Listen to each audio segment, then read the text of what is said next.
Hi guys, it's Carla. This is my Chapter 3 artifact presentation of my outline. I'm going to summarize the most important points through the course of an outline. The first part of Chapter 3 was to identify what the decision-making points in the assessment cycle were and their impact on the process. The text tells us that we need to figure out why we are assessing something, what to assess, when we're going to assess.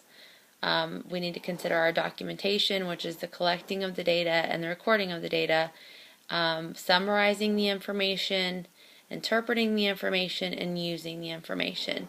And I remember from the text that the author said that when we determine why we're assessing, it kind of impacts every other part of the assessment cycle. And in the text, it was like a circular diagram connected by arrows as how they all just interacted with one another.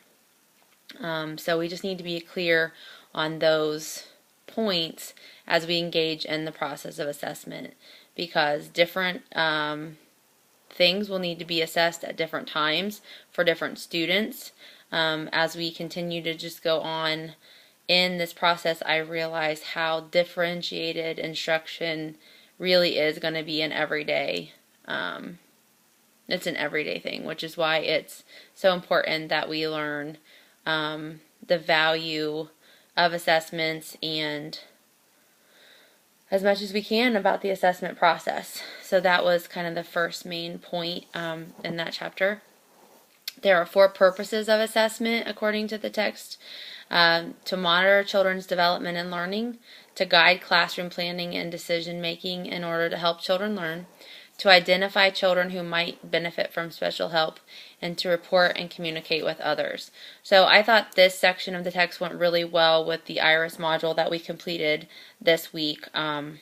Just the way the information was presented in the form of collecting the data, putting it on like a plot graph to then present that to students or parents or people in an IEP situation.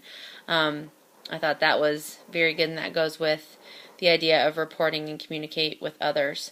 When we compare this data to where a child should be in a skill set or a learning objective, or where the rest of the class is, or where the majority of the class is, that can help us identify for students that are at risk, students who may need a more specialized approach. Then the next thing it talks about in the text is to differentiate between the purposes of specific assessments. I know I teach 3-year-old preschool right now, and most of our 3-year-old curriculum is social, emotional, and physical. And I always say that, at this age, they're learning about their effect on the world and how to be in the big world. And social and emotional regulation are a huge part of their curriculum and a huge part of my assessment process. And then their physical, their fine motor, and their large motor are also so important for school readiness, being able to write, being able to engage in the other physical aspects of school. And then, of course, cognitively, we're looking at the type of learners that they are, and the obviously some of those academic content, and how they're synthesizing that information. The significance of the timing of the assessments is another main point from the text, and I think that's crucial. I've had it in my own personal experience. I've had spring assessments be done too soon. I had spring assessments needed to be completed in January one year. They're 3 and 4 years old at this point, and it takes all of January to get them back in the habit of being at school after Christmas break.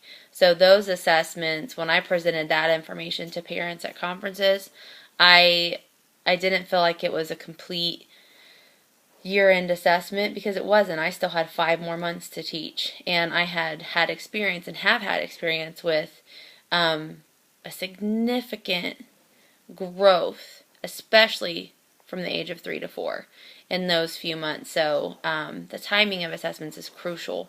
And I think it's important too to incorporate the progress monitoring and the ongoing assessments and the running records. Those are the data points that we need to have all the time. So I am excited to learn about how to create those assessments or probes like the module talked about, and to just have those become more of a part of my daily teaching practice. Some of the academic language that I pulled from the text. A benchmark, according to the text, is a clear, specific description of knowledge or skill that students should acquire by a specific point in their schooling. And I know we have a lot of developmental milestones, especially under the ages of, 5, and they're broken down. And when you get to younger, like toddlers and things like that, they are really broken down, some of them by months, like you have 0 to 3, 6 to 9, things like that. So those benchmarks are crucial. Continuous assessment, that's what I was talking about, the running records, to understand specific children and to gain information on which to base immediate decisions on how to direct, guide, teach, or respond. I think that I've seen some good examples and have experienced some success with doing those in small groups. Anytime you're doing like a pencil grip or a cutting assessment, those are kind of things that are they're teaching moments too. I mean, I can assess where they're at, but there's also one-on-one learning or teaching that goes on about that concept. Corrections can be made immediately, and technique can be improved, and you can actually see the progress occur right in front of your eyes. Status refers to children's current condition or situation with respect to any particular aspect of growth, development, or learning. And then content standards state whatever child should know or be able to do in specific content areas. Some of the trends that I listed were that assessment is a work in progress. It's a process, and that we're leaning towards classroom-based and authentic assessment practices. So yeah, that's what I got from Chapter 3, and I think that I have already explained how I plan to incorporate that into my personal professional practice. And thank you. Have a good one.